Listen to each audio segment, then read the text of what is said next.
sobre responsabilidad del Estado por falta de servicio. Proyecto para el cual se encuentra invitado el profesor Ferrada, aquí presente. Modifica... El Senado Cuenchumilla. Sí, el de falta de servicio, el del Senado Cuenchumilla. Responsabilidad del Estado. Además se encuentra presente la senadora Paulina Núñez, que quiere plantear una petición a la comisión para incorporar en la tabla de una próxima sesión un proyecto de ley. Perfecto. Esa es la cuenta, señora presidenta. Bien. Senadora Núñez, por favor, tiene la palabra. Gracias. Ahí estamos.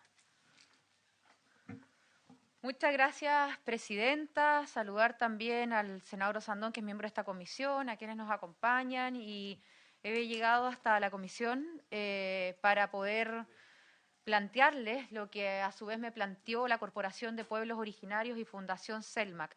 Desde ya hace un tiempo, en segundo trámite, se encuentra en esta comisión el proyecto de ley, muchas gracias, que está identificado con el boletín 12862-17 y que busca modificar la ley 19.253 que establece normas sobre protección, fomento y desarrollo de los indígenas y crea la Corporación Nacional de Desarrollo Indígena con el fin de incorporar al pueblo Selknam entre las principales etnias indígenas reconocidas por el Estado. Los libros de historia señalan que los Selknam están extintos, pero esto no es así. Sus descendientes actualmente exigen, por medio de este proyecto, un reconocimiento por parte del Estado y ha contado con evidencia científica, histórica, y siento que lo que no puede pasar es que no nos pronunciemos. Y hablo en general porque también después de que salga la comisión tendremos que hacerlo en el pleno del Senado. Así que mi petición, después de haberme reunido con la Corporación de Pueblos Originarios y la Fundación CELMAC, es que este proyecto se pueda conocer por la comisión, que se vote evidentemente y que ojalá nos pronunciemos como Senado, como corporación. Así que muchas gracias por el espacio y espero que lo puedan considerar dentro de las prioridades que debe tener la comisión como todas las comisiones. Muchas gracias. Gracias a usted, senadora, y tendremos presente su solicitud. Bien, entramos... Esto es como los afroamericanos de pilo y de insulto. Claro.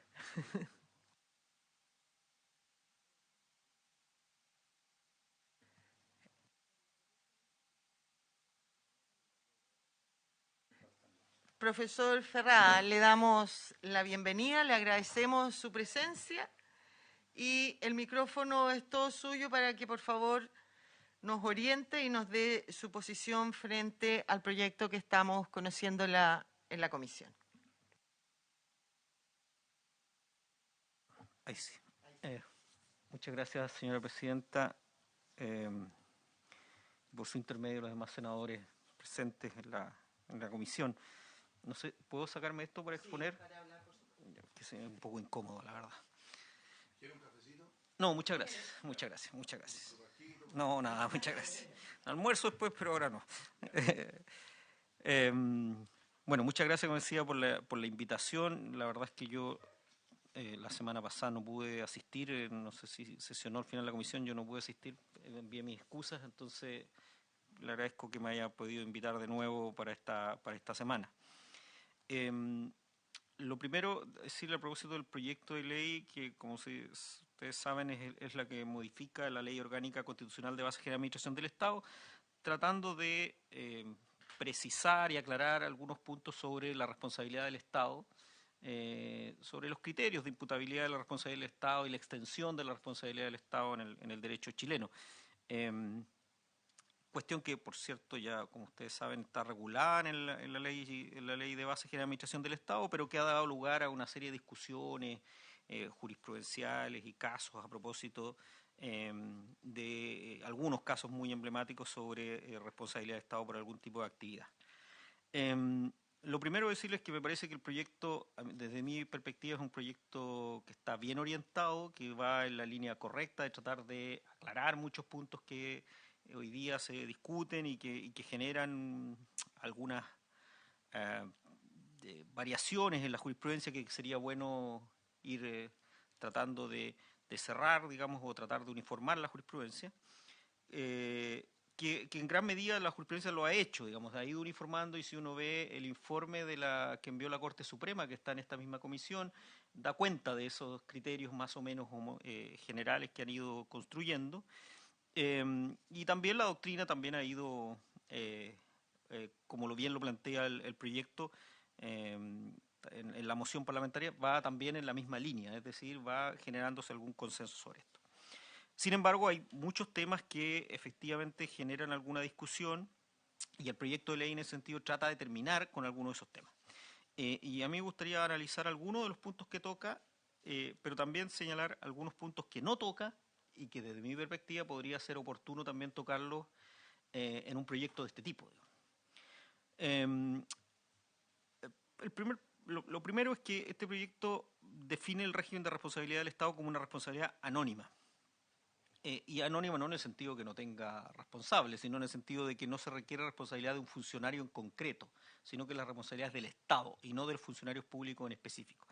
Y eso me parece que es una buena señal, que efectivamente así se opera en la práctica, pero agrega una segunda cuestión que me parece que también es muy importante, que señala que el régimen no es, el de responsabilidad del Estado no es un régimen de responsabilidad objetiva.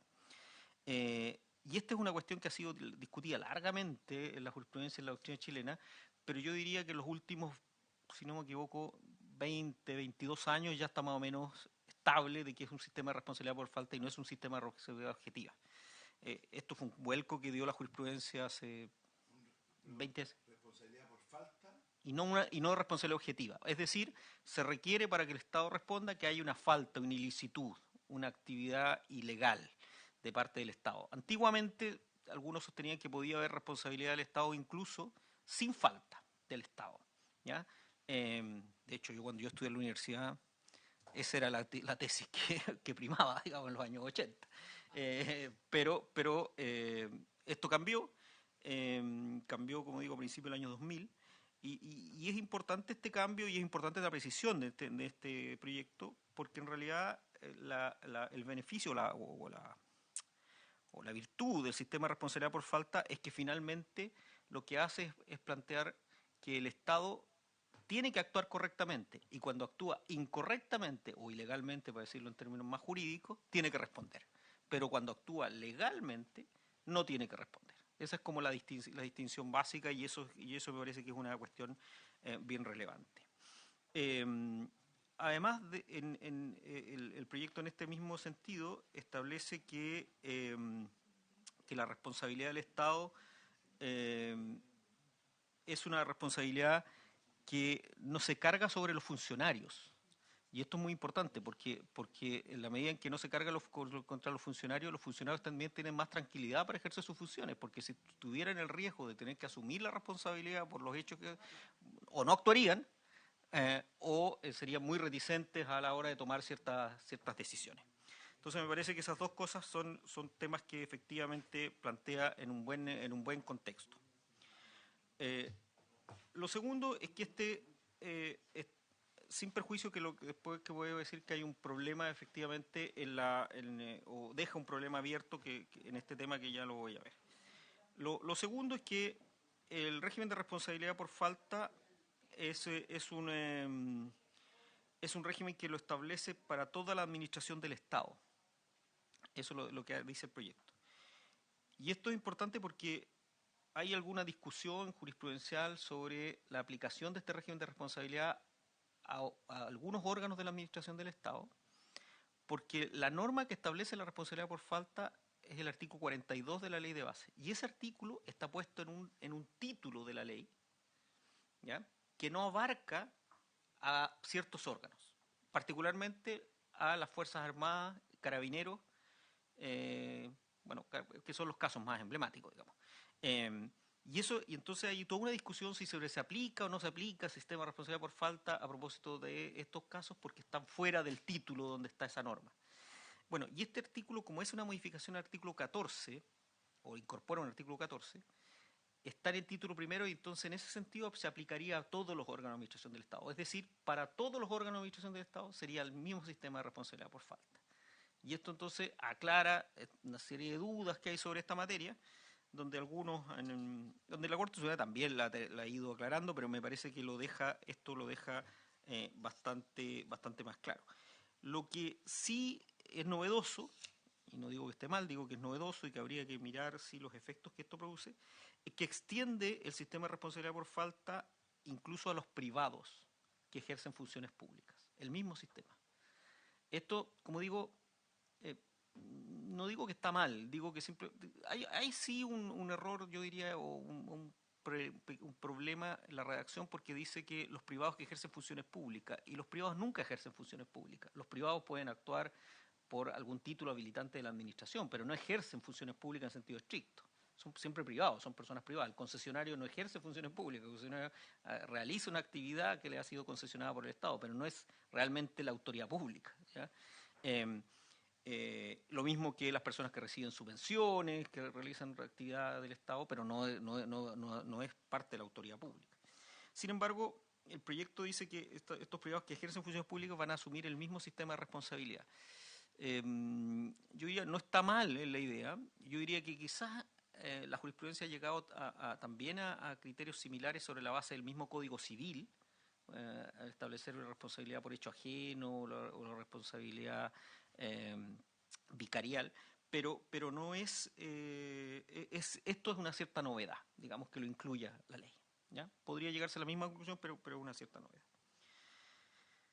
Lo tercero es que establece este proyecto de ley la responsabilidad del Estado por la actuación, dice, ilegal o ilegítima, y entendiendo por ilegitimidad la que es contraria al ordenamiento jurídico, y establece que esa responsabilidad se genera por vulneración del estándar medio.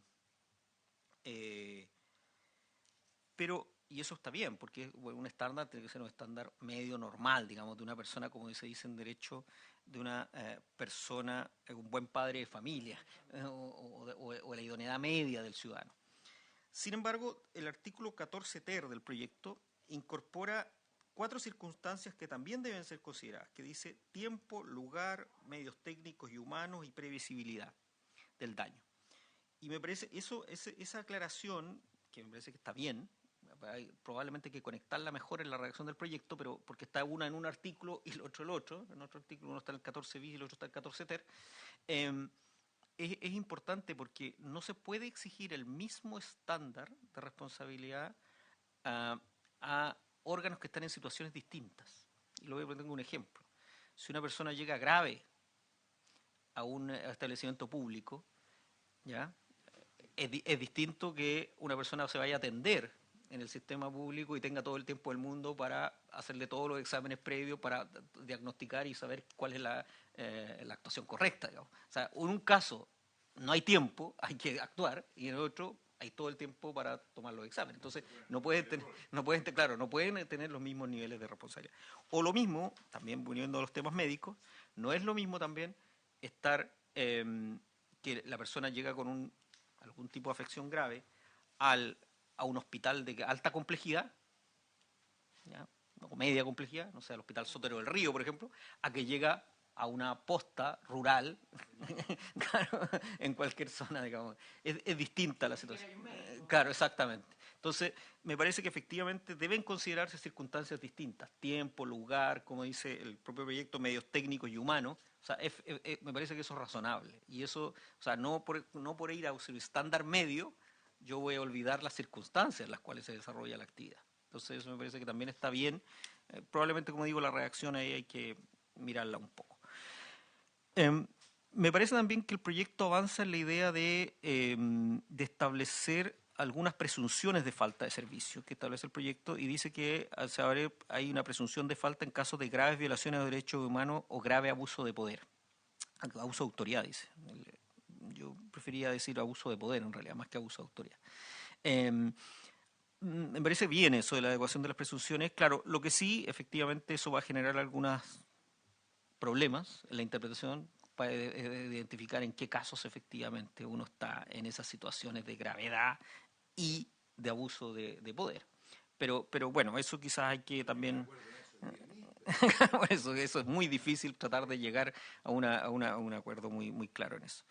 Y por último, me parece que el proyecto va en el buen sentido también cuando establece la extensión del daño, porque dice que el daño que se indemniza debe ser el daño por la acción del Estado, debe ser el daño patrimonial y el moral, entendiendo que el daño moral es más que el denominado doctrinalmente el pretium doloris, o el precio del dolor. Y eso efectivamente es lo que está ocurriendo hoy día, ya hace mucho tiempo que la doctrina y la jurisprudencia abandonó la idea de que solamente se indemniza el dolor, digamos, en el daño moral, sino que se indemniza, como se dice en una fórmula que se ha utilizado en la doctrina comparada y también en algún fallo en Chile, también se debe indemnizar toda alteración de las condiciones normales de existencia. O sea, no es solo cuánto dolor me produce, sino cuánto altera mi vida, digamos, ese daño que he sufrido por el producto de la actividad estatal. ¿Ya? Y eso me parece que va en la línea, como digo, en la línea correcta, que la doctrina y la jurisprudencia ya lo había recogido en cierto sentido. Pero agrega que también debe extenderse la responsabilidad a los casos de pérdida de chance. ¿Y por qué? ¿Por qué esto es importante? Porque efectivamente se han ido produciendo en el último tiempo algunos fallos. Hay un caso a propósito de Iquique, el Servicio de Salud de Iquique. Hay algún caso más a propósito del IND, en el caso del tablero marcador en Concepción del estadio, en que la Corte Suprema dio lugar a indemnización por lo llamado pérdida de chance. ¿Cuándo es de pérdida de chance? Cuando hay una oportunidad perdida, que puede ser de vida o de negocios, ¿ya? Y que también, que no es necesariamente un daño, porque no se sabe si va a ocurrir, pero es una pérdida de oportunidad, ¿ya? En el caso, por ejemplo, del caso del Servicio de Salud de Iquique, era una persona que fue mal diagnosticada y producto de eso efectivamente fallece. Pero claro, no es realmente que el error de diagnóstico genera el fallecimiento, pero el error de diagnóstico le privó de tener una terapia que quizás le hubiera servido para salvar la vida. Y en ese sentido perdió una chance de vivir. Entonces se le da la indemnización por pérdida de chance, se calcula.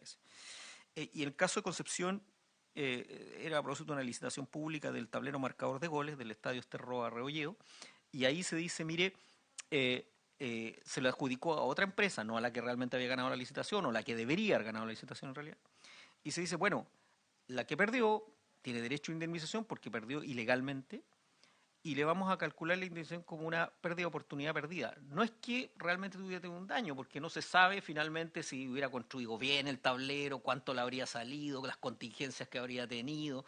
Todas esas cosas no se saben, pero sí perdió una oportunidad de negocio. Y se calcula entonces esa pérdida como una pérdida de oportunidad de negocio como pérdida de chance.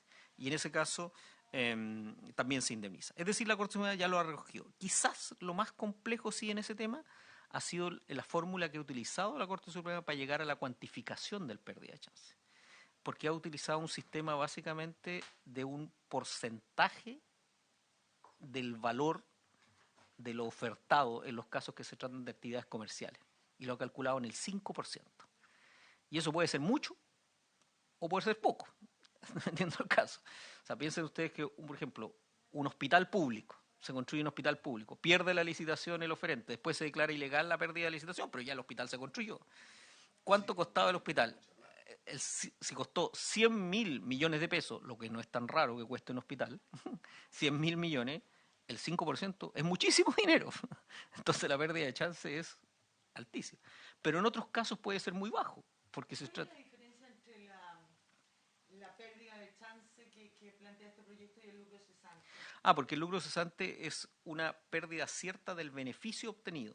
En cambio, en estos casos no se sabe cuál va a ser el beneficio, porque el beneficio va a depender de una serie de contingencias. Porque como la obra no está hecha, entonces, por ejemplo, la construcción, en la obra pueden encarecerse los materiales, pueden haber una huelga, puede generarse problemas en la construcción, pueden haber cambios en el proyecto. Es mucho más difícil cuantificar ese lucro cesante. Esta pérdida de chance que se establece no es como abrir una puerta a gran cantidad de demanda, sobre todo en las licitaciones que hace el Estado, del MOP, de los hospitales, de las concesiones. Tiene toda razón, Presidenta. En eso, efectivamente, por eso que ahí el problema ha sido abrir la puerta, o sea, no abrir la puerta a la idea de la pérdida de chance, como digo, que es un concepto que más o menos se acoge, pero sí a la idea de dejarlo cuantificado en una cantidad que puede ser, en muchos casos, muy exorbitante. Una cosa es decirle que a alguien que perdió una oportunidad de negocio y otra cosa es cuantificarle esa oportunidad de negocio en una cantidad de dinero. Entonces yo creo que ahí hay un problema que no está muy definido en la jurisprudencia. ¿Cómo determinas que esa pérdida de oportunidad es justa o injusta? No, lamentablemente eso tendría que ser los O jueces. legal o ilegal, Sí, más que justa o sí. injusta. No, es que es ilegal en el sentido porque partimos de la base de que se declaró ilegal la actuación administrativa. O sea, partimos de esa base. Hubo ilegalidad. Eso no hay ninguna duda. Eso ya se estableció. Aquí el punto es cuáles son las consecuencias patrimoniales de esa ilegalidad. La ilegalidad es el punto de partida. ¿Ya? Si no hubo ilegalidad, no hay indemnización. Es el punto de partida. Ahora, temas que a mí me parece que este proyecto no aborda y que podría haber sido interesante abordar desde mi perspectiva, o que incluso podría abordar el proyecto, se podría extender el proyecto. No toca la responsabilidad de otros órganos del Estado fuera de la administración y que han sido bien complejos hasta ahora de demandar. Por ejemplo, daños provenientes de la actividad de los tribunales de justicia. En Chile el único caso que está reconocido legalmente es en materia penal, que lo reconoce directamente la Constitución y que dice que es por injustificadamente por prisión preventiva. Bueno, hoy día dice procesamiento, pero habrá que entenderlo hoy día prisión preventiva o privación de libertad injustificadamente errónea o arbitraria. Es el único supuesto penal. Pero pero pueden haber muchos daños que pueden venir de la actividad irregular de un juez civil o de un juez laboral, ¿ya? O un juez de familia. Y eso hoy día no está muy claro cuál es el régimen de responsabilidad. Entonces quizás este proyecto podría avanzar en la idea de incorporar o establecer que el sistema de responsabilidad, por ejemplo, de los otros órganos del Estado que están fuera de la administración, mientras no se establezca un régimen especial, va a ser el sistema de responsabilidad por falta. Eso ya algunos lo han sostenido, ¿eh? Esto lo han sostenido algunos autores ya, pero no está muy claro, ¿ya? Como digo, está solo resuelto el tema penal, pero lo otro está ahí un poco difícil. Hay algunos, de hecho, que sostienen que los tribunales civiles no tienen responsabilidad, lo cual me parecería una monstruosidad. Pues. O sea, tienen que tener responsabilidad también. Exactamente. Claro. Desde luego también está el Tribunal Constitucional, podría ser, o el Tribunal Calificador de Elecciones. O sea, pueden haber otros órganos del Estado, e incluso alguien podría sostener que el CERVEL, por ejemplo, no es parte de la administración del Estado y no por eso no significa que no tenga que tener algún tipo de responsabilidad. Entonces, claro, hay algunos órganos que sí la tienen definida directamente la ley, como el Ministerio Público, por ejemplo, que es un órgano que está fuera, pero hay muchos casos en que no está eso establecido. Entonces, podría ser la oportunidad para decir que este régimen de responsabilidad por falta también se extiende a los otros órganos del Estado que no participan de la administración y no son parte técnicamente de la administración, pero que también pueden generar daño. ¿Ya? Una pregunta, profesor. Lo que pasa es que, a ver,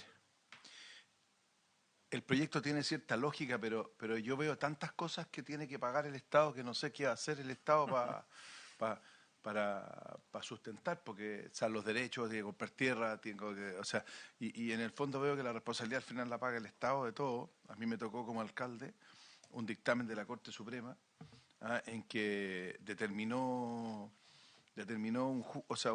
hizo una ¿cómo se llama? Una sentencia de un lugar que era otro.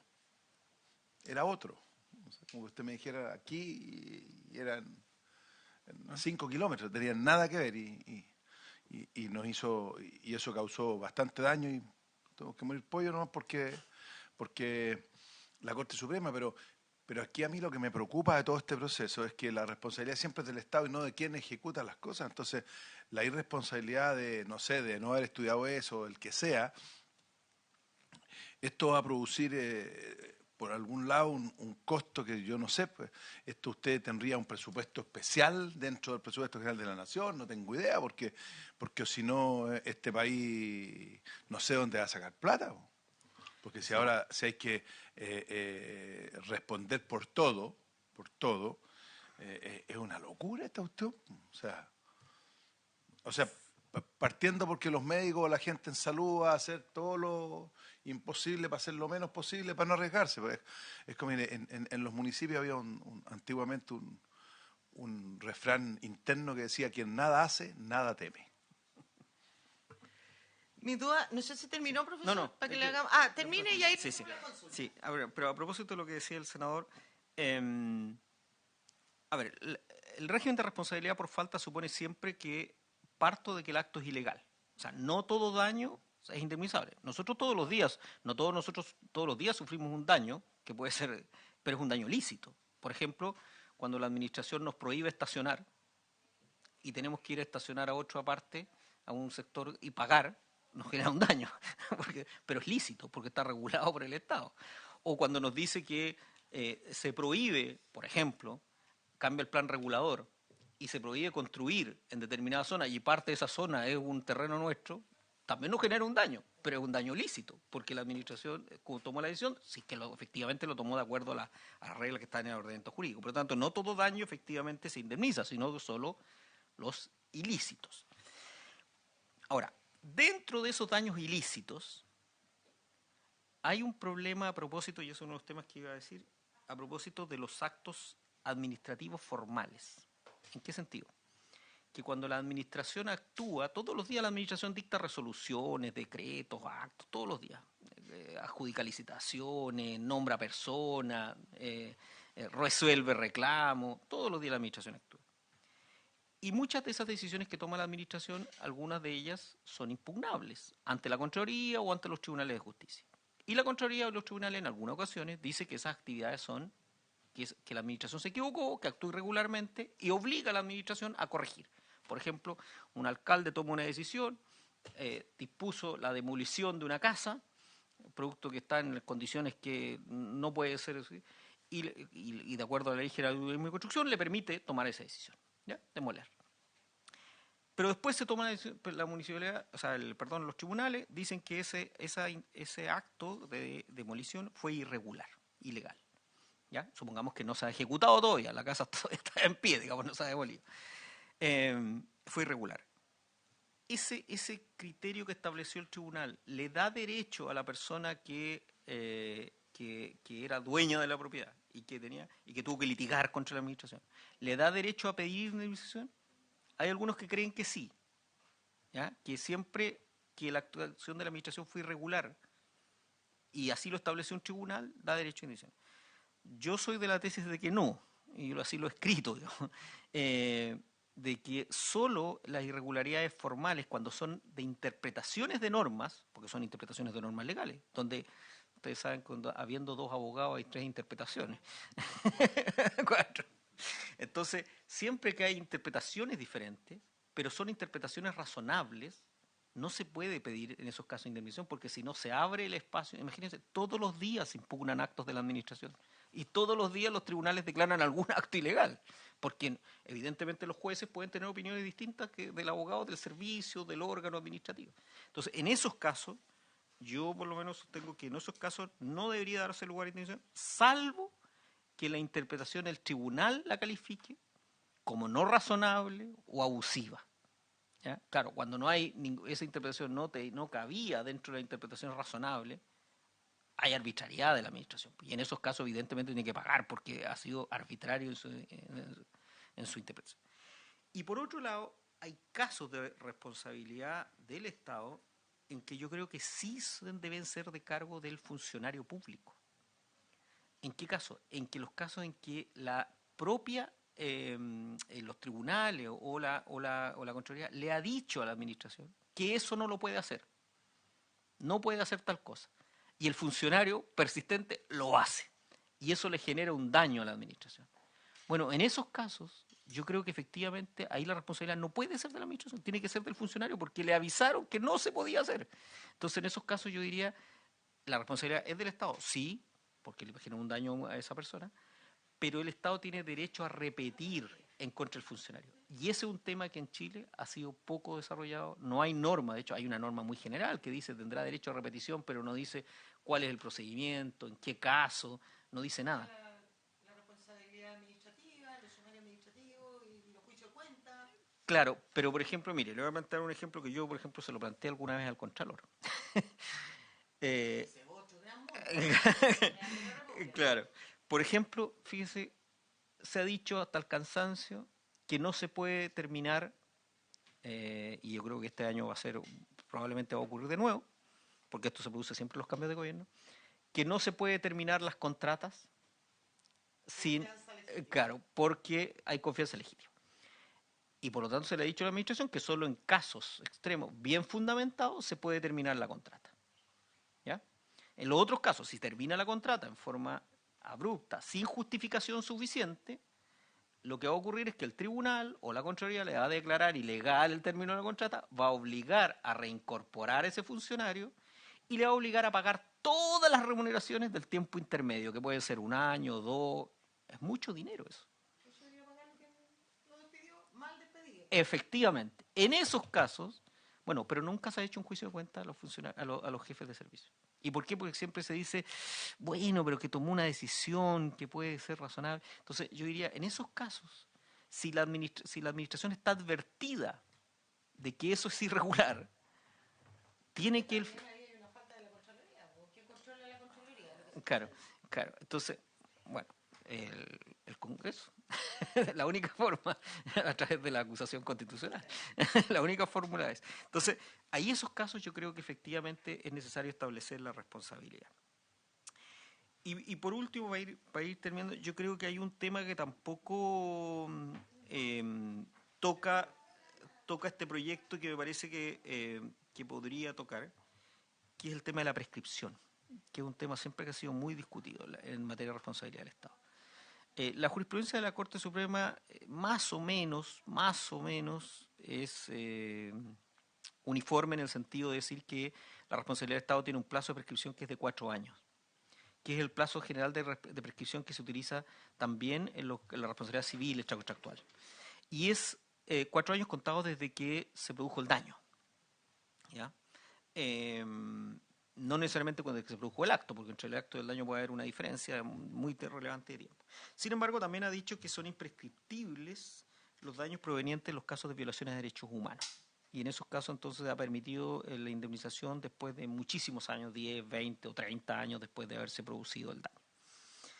Sin embargo, este es un tema siempre que ha sido complicado, porque hay casos en que se ha discutido si efectivamente si se puede o no aplicar la regla de prescripción de los 4 años. Como digo, la ley no lo dice. Lo que se ha hecho es aplicar la regla del Código Civil, del 2003-32 del Código Civil. Entonces, quizás también sería una buena oportunidad en este proyecto incorporar una referencia a la prescripción, tratando de zanjar tanto los casos que yo quiero que efectivamente prescriban, como los casos que considero que no debiera operar la prescripción, o donde podría incluso operar suspensiones de prescripción. ¿Ya? Como casos de daños provenientes, por ejemplo, a menores de edad, donde uno podría pensar que podrían ser casos de suspensión, podrían operar casos de suspensión de los plazos de prescripción, como ocurre en materia penal, por ejemplo, en que los casos de abusos, y este propio Congreso lo legisló así, que el plazo de prescripción no corría mientras eran menores de edad.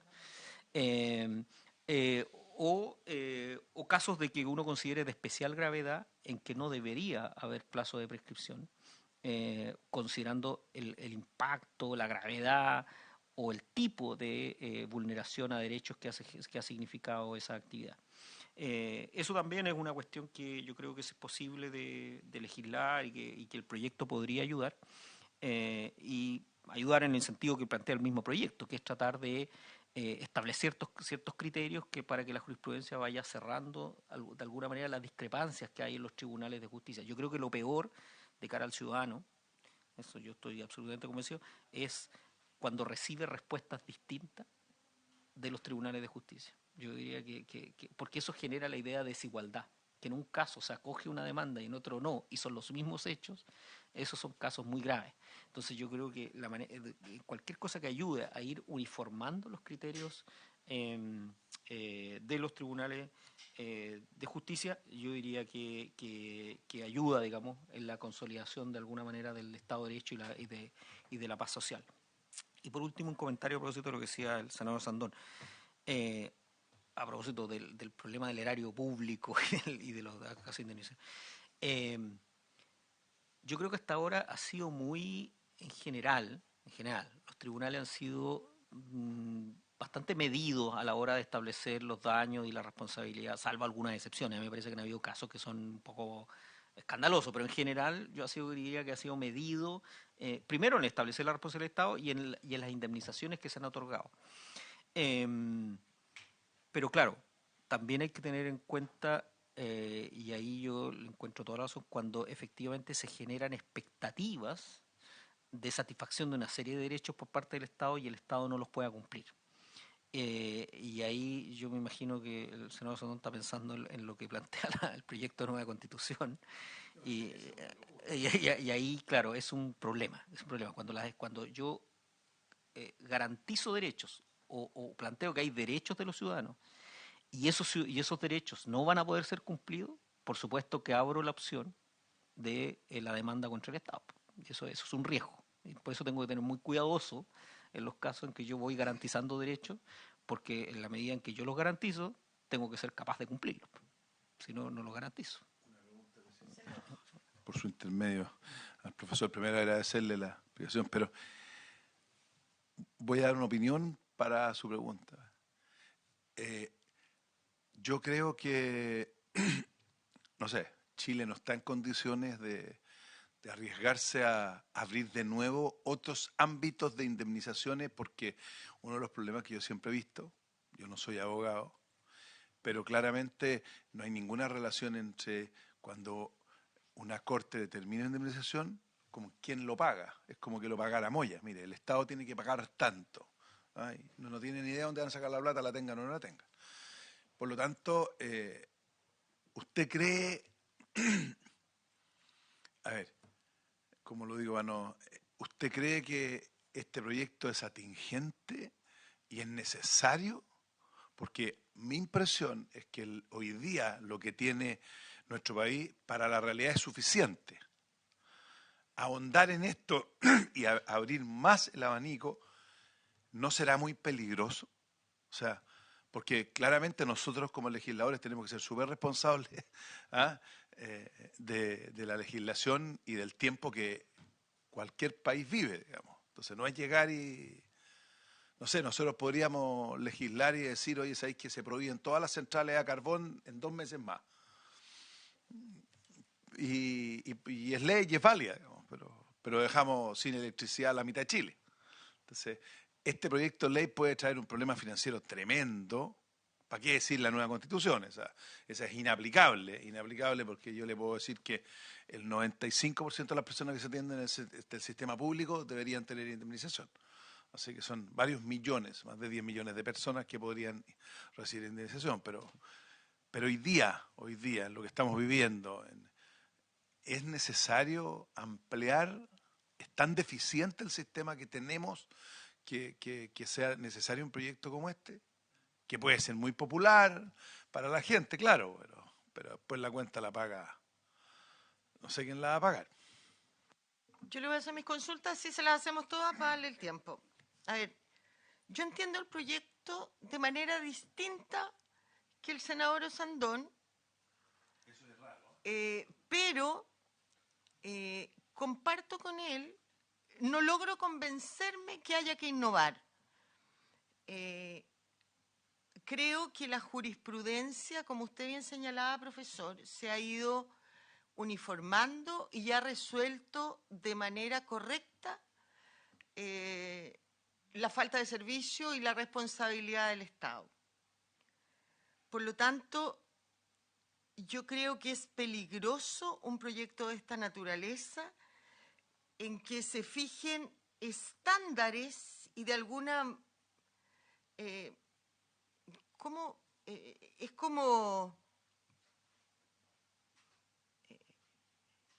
no encuentro como la palabra correcta y de alguna manera que no suene feo, pero es como un sistema más estatista de alguna manera, que a diferencia de lo que piensa el senador Osandón, yo veo que este proyecto, la consecuencia que tiene, más que abrir una puerta, va a limitar al particular el ejercicio del derecho y su libertad de exigir la responsabilidad del Estado.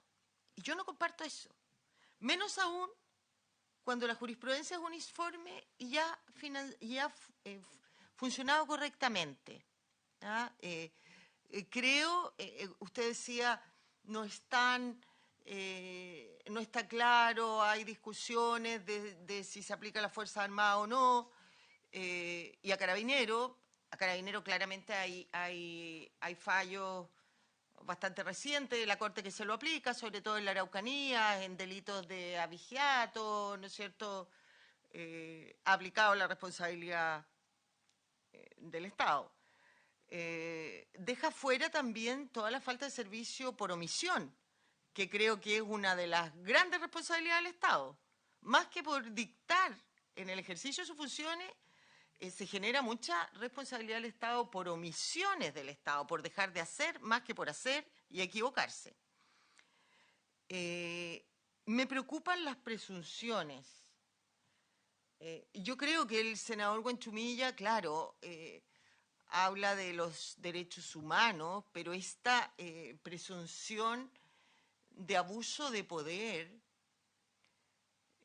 yo trabajé toda mi vida antes de, igual que el senador Sandón, él fue alcalde, yo era funcionario bastante más abajo, en municipalidades. Sí, fui directora jurídica, secretaria municipal, administradora municipal, en fin, directora de control de las municipalidades y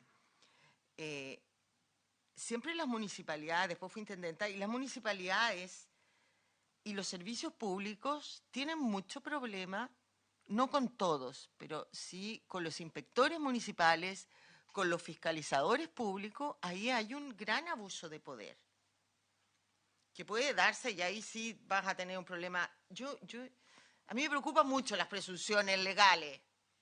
Yo creo que son bien generadoras de problemas más que de solucionarlo.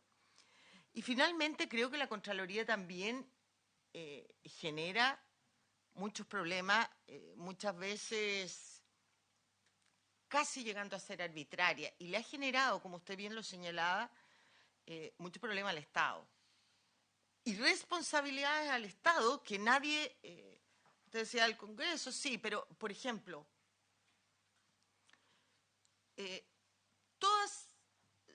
no todas, la ley orgánica municipal y también la de muchos servicios públicos, pero conozco bien la ley orgánica municipal, ¿no es cierto?, señala que los municipios solo pueden contratar un 10% honorario y solo para tareas específicas, que no son funcionarios municipales, que no tienen que cumplir horario municipal, que no tienen que, no prestan funciones de dependencia y jerarquía. Porque si la prestaran, pasa a ser un contrato de trabajo. La Contraloría creó un famoso programa en que tú tienes que todo hacerlo para registrarlo, no toma razón, pero para registrarlo. Y no te registra ni un contrato honorario si no le pone horario de trabajo, dependencia y subordinación. Bueno, con eso estás creando un contrato de trabajo. Después tú despides al funcionario, la municipalidad despide al funcionario a honorario. Ese funcionario te va y te demanda al municipio en un tribunal del trabajo con el registro en la Contraloría que la propia Contraloría te ha obligado a hacer. Te dice yo tenía horario y tenía subordinación y dependencia. El tribunal del trabajo te dice es un contrato de trabajo y obliga a la municipalidad a pagarle toda la salud, toda la previsión. ¿Y quién le dice a la Contraloría que no? Porque si no, no te registro el contrato. ¿Y quién responde ahí? Si a la municipalidad lo obligó la Contraloría. Yo le he alegado 1000 veces con la Contraloría, pero la Contraloría es cuadrada porque si no, no registra el contrato. Y tiene una ley que dice que así es el contrato honorario. Pero la Contraloría te obliga a hacerlo distinto. El tema de las funciones públicas, usted bien lo señala. Ese funcionario honorario o una concesión no realiza funciones públicas. La Contraloría te dice lo contrario en todos sus dictámenes. Que no será funcionario, pero realiza funciones públicas. Entonces también, ¿qué hacemos con eso? Pero en términos generales, presidente, profesor, comparto mucho de sus apreciaciones, pero a mí no me logra convencer que haya que innovar en esta materia. De verdad, con todo el respeto que yo tengo y admiración por el senador Huanchumilla, no logro encontrar por qué innovar en algo que ha encontrado, creo yo, su camino después de muchas, a lo mejor, equivocaciones. y que va bien enfocado, y que esto podría más perjudicarlo que aportarlo, y por cierto, limitarlo. Eso, profesor, gracias.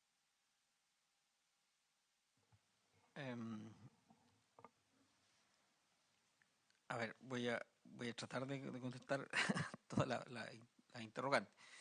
Voy a partir por la última porque no sé, me motiva mucho, digamos. No es que los demás me motivan menos, pero me motiva mucho a propósito del tema de los funcionarios públicos.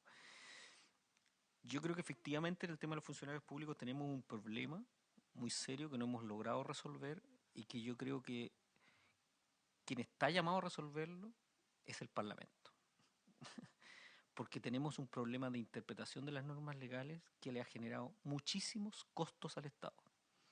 Es una sangría de dinero que le ha significado al Estado, sobre todo los cambios de gobierno, porque ahí se generan todos los problemas a propósito de no continuidad de funcionarios, y también a nivel municipal en los cambios de alcalde. Y eso ha generado muchísimos problemas y muchísima plata, muchísimo dinero le ha costado al Estado. Yo creo que quizás el Congreso podría, el Senado podría pedir un informe de cuánto dinero se ha pagado por indemnizaciones por términos de contrata y honorario. Y es muchísimo dinero, es una cantidad sideral de dinero, que además no tiene ningún sentido porque efectivamente son errores que comete el propio Estado con sus distintos órganos a propósito de las interpretaciones. Desde luego, el tema del honorario, esto se ha desvirtuado absolutamente. Bueno, se desvirtuó en la contratación de personas honorarios, que hay muchas personas honorarios, efectivamente mucho más allá de lo que establece la ley. Claro, nadie establece los límites. Bueno, de la municipalidad el 10% y en la administración en general no está ese límite, pero tampoco el 10% y el 10% de la planta. El 10% de la planta. Solo hasta el 10% de la planta se puede. Pero evidentemente eso se traspasa y con mucho. Digo. Pero el problema mayor ha sido que tanto la Contraloría como los tribunales han dado dos respuestas distintas y las dos a costa del Estado. Los tribunales han transformado los contratos de honorario en contratos de trabajo, con esta jurisprudencia que decía la presidenta. Es decir, cada vez que una persona honorario tiene un horario, tiene que cumplir funciones, en realidad es un honorario encubierto, eso es un contrato de trabajo y hay que indemnizarla. Y cuando esa persona cobra toda esa indemnización, el día que la echan o no le renuevan el contrato honorario, o se quiere ir incluso. Y demanda por el despido indirecto y demanda el que le paguen toda la indemnización, pero además todas las condiciones provisionales, la salud. Una enormidad de plata. ¿Ya? Y la Contraloría, por otro lado, aparte de exigir esto, la Contraloría sacó un dictamen muy complejo hace poco tiempo atrás. Muy complejo. Creo que fue, no recuerdo si fue en enero, diciembre, me puedo equivocar la fecha, pero muy, muy reciente. Que dijo que todos los contratos de honorarios que suponían actividad permanente tenían que transformarse en un plazo de 2 años en contratas. Pero está legislando la Contraloría con eso. Ha sido muy crítico esto. Ha obligado a todos los servicios en un plazo de 2 años, está corriendo el plazo de hecho. ¿Y ninguna municipalidad reclamó ilegalidad con eso? Que yo sepa no. No sé si eso sale litigado. Pero sería importante. Pero todos los contratos, todos se transformaron, todos pasaron a ser contratos. Todos van a tener que pasar a ser contratos en un periodo de 2 años.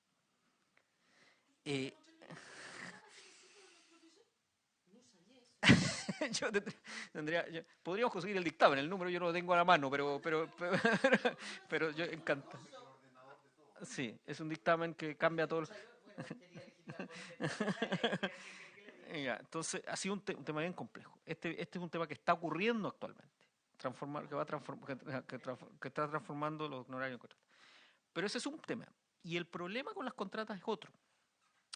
Las contratas, como usted decía, después de 2 años opera lo que se llama la confianza legítima a partir de un dictamen del Contralor del año 2016. ¿Y qué significa? Que toda contrata que lleva más de 2 años, en el fondo, se transforma en una casi planta, porque ya no se puede destituir a la persona, aunque sea anualmente renovada la contrata. Pero en esto también ha contribuido la Corte Suprema, porque la Corte Suprema ha dicho, ha reiterado fallo, que cuando han pasado 10 años, bueno, no dicho así tan tajante, pero a propósito de casos que han pasado más de 10 años, ha dicho que la contrata no puede ponérsele término, a pesar de que tiene carácter temporal y anual y qué sé yo, sino previo sumario administrativo o calificación deficiente. en el fondo lo transformó en planta. Entonces, por un lado, entonces las contratas se traspasaron a ser planta, sin norma legal, y los honorarios van a pasar a ser contratas o contratos de trabajo, que son las dos alternativas. Entonces, ahí hay un problema de que el problema que ha quedado un vacío enorme ahí, producto de la cantidad de personas que estaban a contrata. Es cierto, había una cierta precarización del empleo público, había una serie de personas que estaban sin protección, efectivamente, en muchos casos de cotización de salud y previsión, pero la solución que se ha dado es una solución que finalmente le va a costar mucho dinero al Estado. Entonces, Usted, profesor, perdón que sí, me sí, interrumpa, y que sí. se acabaran con los estatutos administrativos y todo fuera el Código del Trabajo. O sea, lo que pasa no se ha acabado con los estatutos administrativos, lo que pasa Que se acabara y que todos los funcionarios públicos fueran es Código del que, Trabajo. es que ahí hay un riesgo muy grande. No, pero aparte que es un producto que, pues, claro, el producto de problema de los funcionarios, desde luego llevarían a un paro general, pero aparte de eso, ¿por qué existen los estatutos administrativos? ¿De dónde vienen esta idea del estatuto administrativo, la estabilidad? No, tiene dos problemas, o sea, dos advertencias que uno diría tener. Una es que el gran riesgo de hecho, el contrato de trabajo se aplica a algunos funcionarios públicos. Hay algunos funcionarios públicos que su estatuto es el Código del Trabajo, como los que trabajan en el Banco Central o en la Comisión de Mercado Financiero, el Instituto Nacional de Derechos Humanos. Hay varios casos en que dice que se le aplica el Código del Trabajo. En educación y salud, exactamente. ¿Cuál es el problema? Que entonces son personas, primero, que no tienen estabilidad, porque cuando cambiaba el alcalde o el jefe del servicio, podrían ser despedidos. ¿Ya? Y eso es un riesgo, evidentemente. Bueno, eso sí, pero es un riesgo para el funcionario y un riesgo para la administración, pero también hay un riesgo en términos económicos, porque cada contrato de trabajo que termina normalmente tiene que ser indemnizado. Pero no para el Estado, porque el Estado podría entonces pagar cada vez que cambia el jefe del servicio, por ejemplo el alcalde, podría pagar una cantidad enorme en indemnizaciones por términos de contrato de trabajo. Pero tendría que pensar más antes de despedir tanta gente. Eso sí. Mire lo que pasó con la alta dirección pública, se quiso profesionalizar el Estado y los echan igual. Entonces, ¿para qué gastamos en alta dirección pública? Claro, porque hay un problema en el diseño, yo creo. Porque el diseño estableció que los cargos provistos a través del sistema de alta dirección pública de todas maneras pueden ser destituidos con pago de indemnización. Y ahí quedó ese espacio. Y yo creo que es un error del diseño. Un error, porque ¿para qué gastar plata en hacer todo el proceso? Un proceso que es carísimo. Igual es muy caro, igual lo vaya a poder echar. Sí. Eso no es profesionalizar. Claro. Entonces ahí hay un problema. Entonces, hay que definir cargo en cada cargo y listo, nada más. Entonces yo creo que ahí hay un problema. ¿Es dictamen? Sí. ¿Qué fecha es? ¿De enero. ¿De enero? Sí. de enero. Sí, es por ahí. 60 días. Sí. No, ya eso está... No, eso, bueno, habría que ver otro. Bueno, eso, pero yo creo que en el tema de funcionarios públicos, yo creo que es un tema que efectivamente ningún gobierno se ha querido meter, no ha regulado esto. Claro, no ha regulado esto y eso le está generando un costo al Estado muy alto. Habría que preguntarle, por ejemplo, yo creo que el dato debe tenerlo el Consejo de Defensa del Estado, de cuánto le ha costado en litigación todos esos casos. Y debe ser muchísimo dinero. Además porque son todos juicios perdidos. O dicho de otra manera, el que demanda está ganado, digamos, porque la posibilidad de perderlo es muy bajo. Es casos muy, muy fáciles de ganar. El otro punto, respecto al objetivo del proyecto, sí, yo creo que el proyecto, en eso estoy más de acuerdo con la presidenta que con el senador Sandón, con todo respeto, en que efectivamente el proyecto lo que pretende es más acotar la responsabilidad más que ampliarla. Ese es el sentido, no amplía nuevos casos, salvo la apertura que produce por el tema de las presunciones a propósito de vulneración de derechos humanos y abuso de poder, de autoridad, como dice el proyecto. Ahí yo creo que efectivamente ahí puede haber una apertura, pero todo lo otro va en el sentido contrario. Ahora, no es que restrinja mucho más, lo que hace en el fondo es restringirlo más bien de acuerdo a los criterios que ha dado la propia jurisprudencia. Lo que hace el proyecto fundamentalmente es confirmar la jurisprudencia, las líneas jurisprudenciales que hoy día que la Corte Suprema ha ido desarrollando en el último tiempo. Quizás, y en ese sentido, es un mérito porque finalmente estabiliza, digamos, una jurisprudencia que no se sabe nunca si puede volver a cambiar. Y lo otro es que trata de excluir, yo diría una cosa que no necesariamente digo que eso es una valoración política, por lo tanto yo ahí no me voy a meter, pero trata de alguna manera de excluir el riesgo que está ocurriendo hoy día en la jurisprudencia de la Corte Suprema, por algunas interpretaciones, en que se quiere extender la responsabilidad del Estado a casos en que no hay irregularidad y que se han fallado. Y lo voy a mencionar con 3 ejemplos para que se entienda.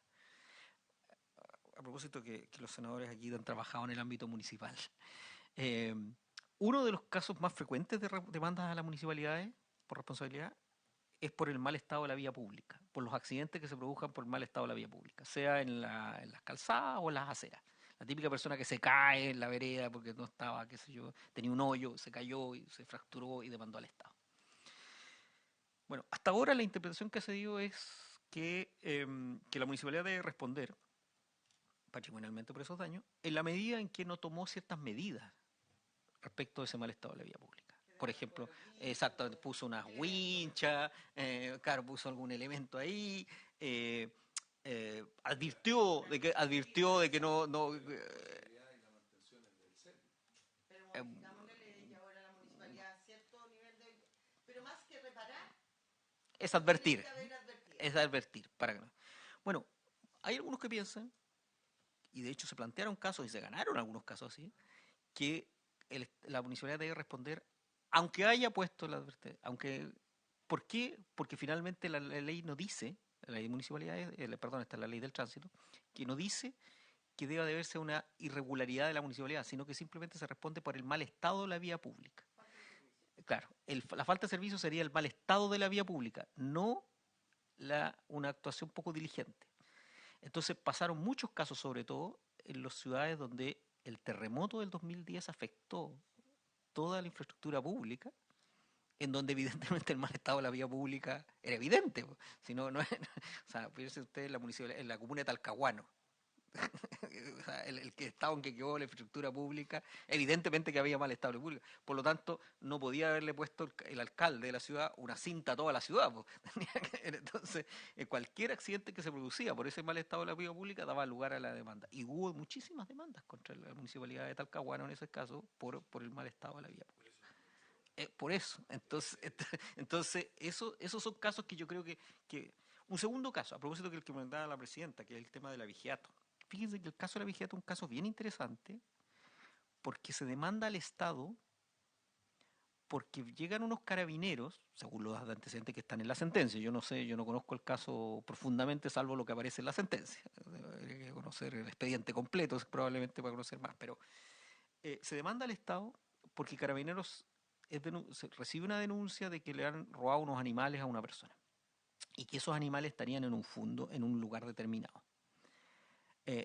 Carabineros llega hasta la puerta del lugar donde este fundo, campo, no sé, donde están los animales, y no ingresa, porque mira de afuera y llega a la conclusión que no están los animales. ¿Ya? No, podría haber entrado si hubiera pedido la orden al Ministerio Público, y el Ministerio Público se lo ha pedido al juez, bueno, pero no, se quedó ahí. Bueno, después se descubre que efectivamente los animales estaban ahí, ¿ya? Pero eso se descubre mucho después, que los animales estaban ahí.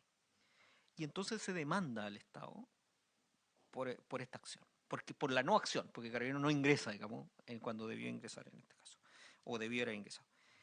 Y el Estado se defiende, en este caso Carabineros diciendo, mire, yo a partir de los antecedentes que había, yo tomé la decisión de no ingresar porque en realidad no tenía antecedentes que me permitieran llegar ahí, que después efectivamente aparecieron, pero yo no tenía efectivamente esos antecedentes en ese momento. Y se condenó al Estado. Entonces dice, ¿cuál es la actividad ilegal del Estado en ese caso? No hay actividad ilegal. Pero yo leí esa sentencia Sí. y dice que el afectado entregó a Carabineros y al Ministerio Público todos los antecedentes que acreditaban que los animales estaban ahí y a pesar de eso ni Carabineros ni el Ministerio Público actuó. Exactamente. Pero claro, Y hay otro caso que también demandaron y ahí se la rechazaron porque dicen que ahí no estaban los antecedentes y entonces no hubo falta de servicio. claro. Entonces, claro, pero en ese caso no se acreditó la ilegalidad. ¿Por qué Carabineros dice, mire, yo de los antecedentes los evalué y tomé la decisión de que no estaban y el Ministerio Público también? Técnicamente no hay una ilegalidad. Lo que hay es una interpretación distinta a partir de los antecedentes. Pero no hay realmente una ilegalidad. Hay una falta de servicio. Hay una omisión. Pero no necesariamente ilegal. Acuérdense que siempre es ilegal. Tiene que ser ilegal. Entonces eso... Pero también puede generarse... No, tampoco tiene que tener interpretaciones. Hay interpretaciones posibles. La responsabilidad del Estado también puede generarse por una omisión. Eso sí, yo estoy de acuerdo. Y aquí hay una omisión. No actuaron. No actuaron, pero la pregunta es, ¿y la decisión que tomaron fue ilegal? Es un criterio de interpretación. No fue ilegal si no tenían la orden del...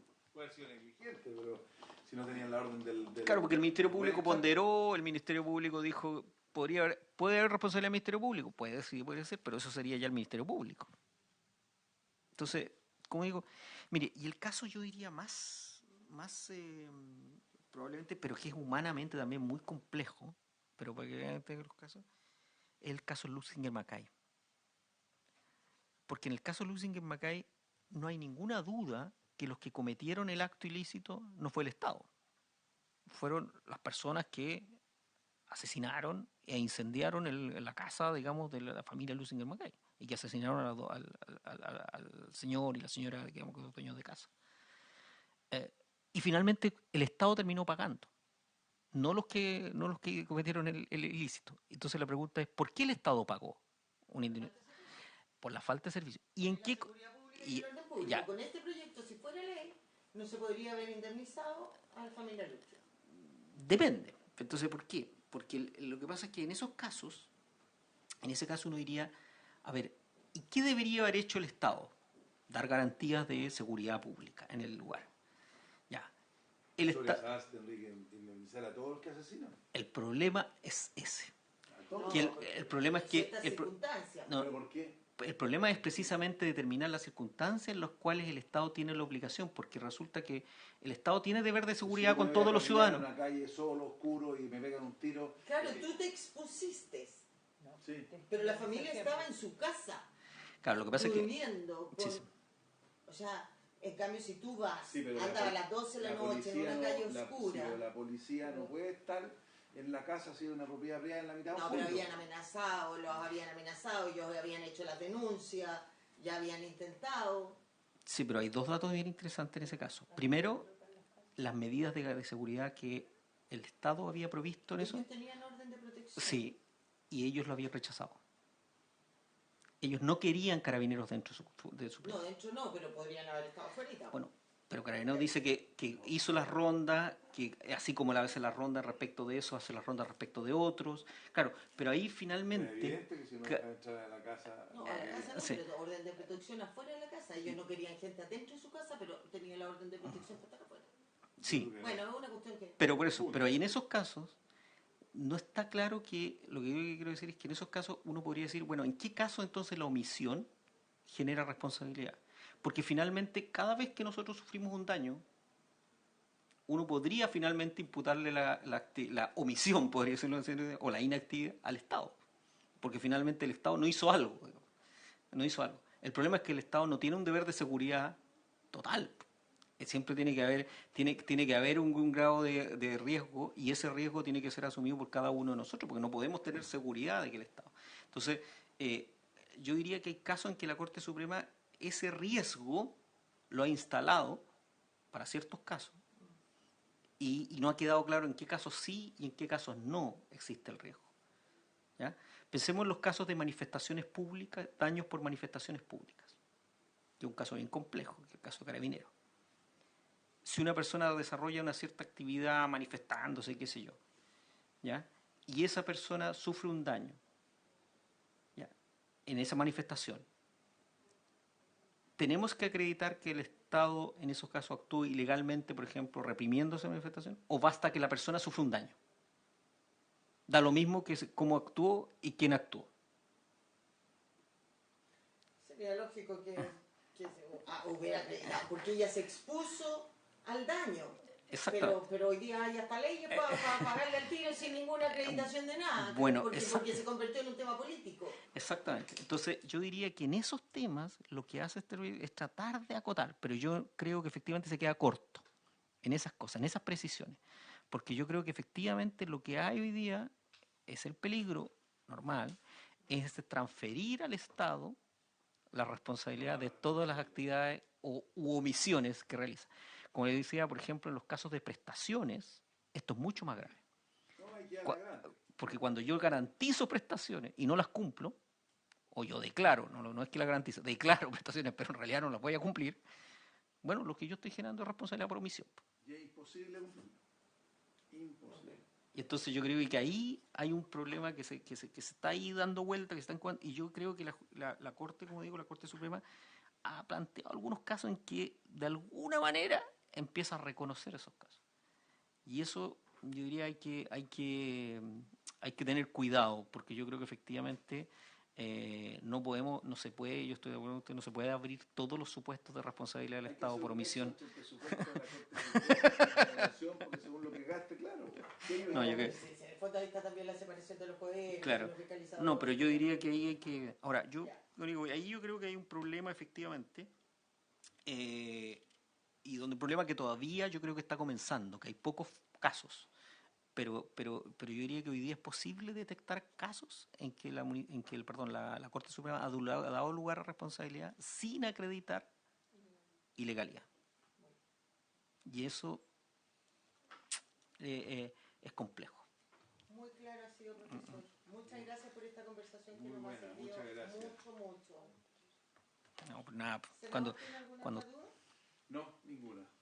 O sea que pagamos ya nomás.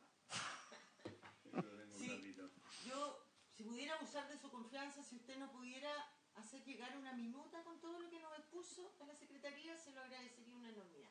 No hay problema. Y muy disponible si quiere en el futuro otra presencia o participación o incluso para analizar o contribuir a la mejora del proyecto, es disponible. Muchas gracias, lo tendremos muy presente. Gracias. Bien, hasta aquí llegamos, no alcanzamos a ver el otro. Bien, levantamos la sesión. Muchas gracias. ¿Cómo se llama este proyecto? Este proyecto se llama...